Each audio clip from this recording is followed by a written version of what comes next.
Eamon, before I go, some of the media coverage of the conflict in Ukraine has been kind of off. We have reporters and pundits making some rather awful remarks about the nature of this conflict and these refugees versus, say, conflicts and refugees in the Middle East. Have a listen. But this isn't a place, with all due respect, like Iraq or Afghanistan, that has seen conflict raging for decades. This is a relatively civilized, relatively European, I have to choose those words carefully, too. I'm sorry. It's very emotional for me because I see European people with blue eyes and blonde hair being killed, children being killed every day with Putin's missiles and his helicopters and his rockets. Now the unthinkable has happened to them. And this is not a developing third world nation. This is Europe.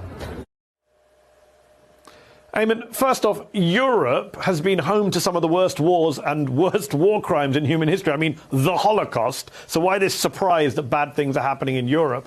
And second, when they say, oh, civilized cities, and in another clip, well-dressed people, and this is not the third world, they really mean white people, don't they? The reason they seem to want us to care more about Ukraine, and we should care about Ukraine, but not because they're white Europeans. That shouldn't be the reason we care about Ukraine. Yeah, no, that's what's so disturbing in all of this. And in fact, not only that, it's trying to make an excuse why the West should get involved and embrace these refugees and help them. Listen, let's be clear. You should encourage and actually help refugees because they are fleeing a war. I don't know if you saw this. There was a op-ed today in the Telegraph. I think we have it. We'll put it up for our viewers to see. This was an op-ed in which the writer, Daniel Hannon, said that these people, the Ukrainians, they're like us. They watch Netflix. They have Instagram accounts. They read uncensored newspaper, and then goes on to say that war is no longer something visited upon impoverished and remote population.